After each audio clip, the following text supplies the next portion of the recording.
to my channel. If you are new, welcome. Make sure you subscribe before you leave. Today we're going to be talking about skincare mistakes that you are making, that we all are making, and let's get right into this video. So number one, the first thing we're going to talk about is having a consistent skincare routine. And that means using products that are effective in your routine. The first thing you should be doing is figuring out your skin type. I know it's addicting to watch YouTube videos and Instagram and TikToks, and everybody's using everything and you feel like, okay, I want to use that or I want to use that. I get it. However, everybody cannot use the same product because all of our skin is different. So figuring out if you have oily skin, dry skin, combination skin, if you have problematic skin, we all are going to be using something different to treat our skin. So make sure that you find out exactly what type of skin you have, what you're dealing with, and go from there when you are picking out your products. You don't want to waste time using skincare products that are not effective and just using them for no reason, especially if you don't need them. You may be using a product that caters to oily skin and you have dry skin. You may be using a product that caters to hyperpigmentation and you don't suffer from that. But make sure that you are using products that cater to your skin. That way you're not wasting time just using any old product. You have a nice, consistent skincare routine. Your skin knows what it likes. You know what your skin likes, and we all win. So number two, let's talk about the simple things that are really the big things. Changing your pillowcase. It is so important to change your pillowcase. You sleep on the same pillow every night. Your face hits the same pillow every night. We sweat in our sleep. If you don't wear a scarf, your hair hits the pillow. Even if you do wear a scarf, your scarf's on your head, which is transferring oil and dirt. You're getting all that bacteria on your face that is sitting on your pillow. Now they say you can rotate your pillow, like you can flip it every other night, but we're not doing that because I get confused. I don't remember which I flipped it on. Your pillow's one color, right? So how do you know? How can you remember? So what you can do is make sure you have a few sets of pillowcases. I like to change my pillowcases every 3 to 4 days. Or if I feel like I want to do it every 2 days, I will do that, making sure that you're rotating throughout the night, because sometimes if you lay on one side, especially if you have problematic skin, that is where your skin gets stressed out the most, and that's where you will break out the most.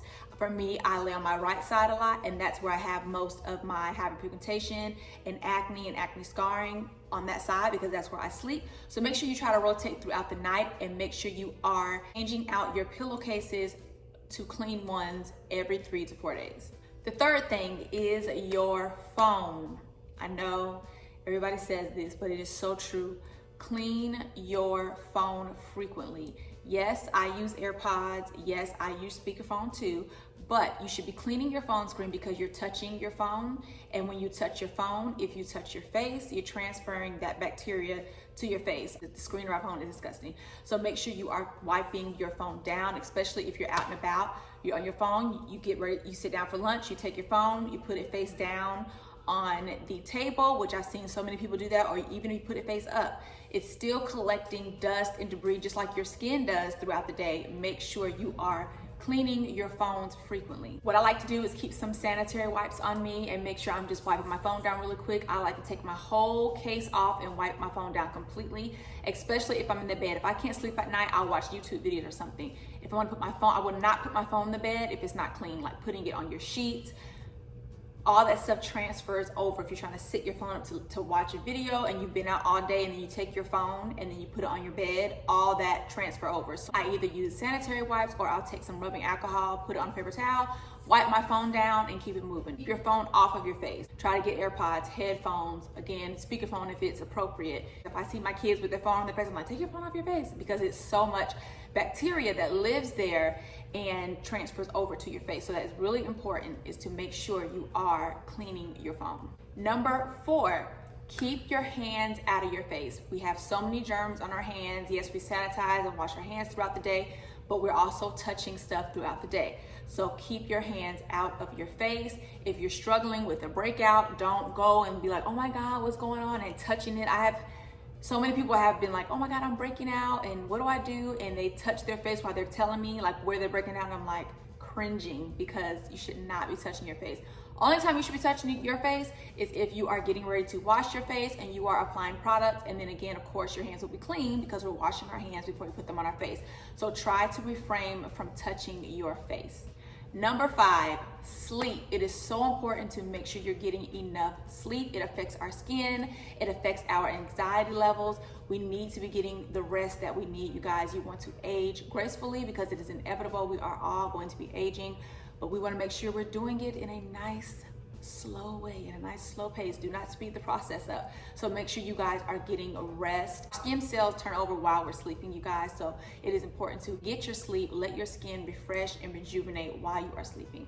Number 6 is sugar, our sugar intake. Everything that you eat pretty much has sugar in it. So you want to eat things in moderation. And this goes for me because I have problematic skin, especially if you have problematic skin. Really watch what you're eating. Do not ignore the signs when your skin is showing you that it is not happy. I know that if I indulge in too much wine, too much carbs, too much chocolate, my skin will show me that it is not happy and it doesn't like it. And I know that I can't handle that. My skin will break out and my skin will become inflamed. It looks puffy and swollen and it's just not cute. So I know that I have to take it down a notch. Eat things in moderation. I'm not saying don't eat them because I'm still gonna eat them, but eat them in moderation, especially if this is something that bothers you. Food may not bother people's skin. I know a lot of people who just eat whatever they want to eat and their skin is fine. But for me and for you, if you suffer from acne, you're acne prone, food, sugar, all that plays in our skin and how our skin and our appearance, texture, and breakouts. Trust me, fighting post-acne scarring is not fun. So try to do things ahead of time. Be one step ahead of your skin. Number 7 is water. Water, water, water. Drink as much water as you can. Yes, our skin is our biggest organ, but it is the last organ to actually get water, you guys. That's crazy, right? So 1 cup a day of water is not gonna work. Make sure that your water intake is all day throughout the day. Of course, you have your coffee in the morning and you may have something in between with different meals, and that's fine. But water intake should be all day long. No, I don't go through gallons and gallons of water a day, but I do drink about 6 of these, and that's enough for me. So let me get a sip right now.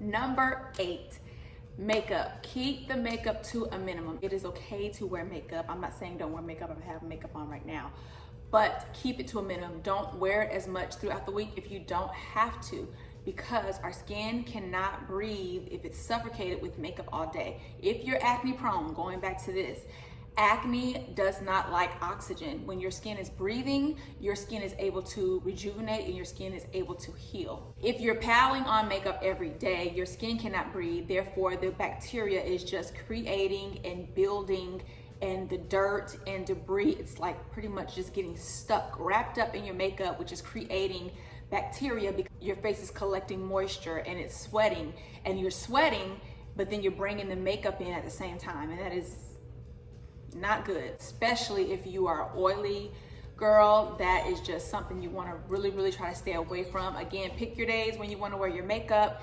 When you're done wearing your makeup from the day, like you're home, you're not doing anything else, go ahead and wash your makeup off. You don't have to wait until the night to do your skincare routine. Go ahead and get it off your face as quickly as possible. Do not sleep in your makeup. That is a no-no. We've all done it. Trust and believe, I've done it.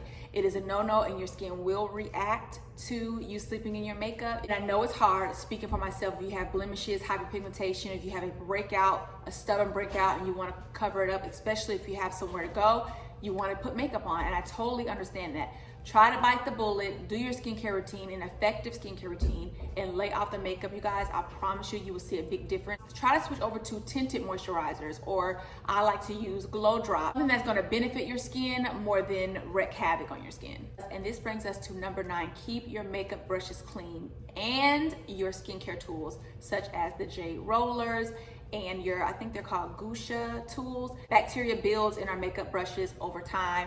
And then with your skincare tools, if you don't keep them clean, when you go in to use them again, all you're doing is spreading bacteria over your face again. So make sure you are keeping them clean. I like to clean my brushes with the Dr. Bronner's cleaner and my tools. So if you, or you can use Dial soap for your skincare tools, but just make sure you are keeping them clean as much as you can. And now we have come to number 10. stress and anxiety. Try to take care of yourself as much as possible. We all deal with different kind of stress and anxiety in our life, you guys, and that can really wreak havoc on our skin. Relax as much as you can. Whatever your relaxation looks like to you, if it's taking a bath, if it's getting a facial, getting a massage, having some quiet time, buying some candles, shopping, whatever it is, reading a book, whatever your relaxation is to take your mind off of whatever's going on in the world or in your life, do that. Because when you stress, your skin can react to breaking out, to cystic acne, to being sore, to wrinkles. We don't want wrinkles. Make sure you are taking care of you, because when you take care of yourself and your body, you're taking care of your skin. Get in the habit of doing nice things for yourself. You are deserving, you deserve that. If it's a hobby that you like doing, do that. Do all the things, do it. Our skincare revolves around our lifestyle, you guys, so it's really important to incorporate or remove certain habits that are not good for us and that will not benefit us in the long run. Trust me, it will make a big difference. We have come to the end of the video. I hope these tips were able to help you guys. If you found this video helpful, please give it a thumbs up. Make sure you are subscribed. Leave me a comment below, and I will see y'all in my next video. Bye.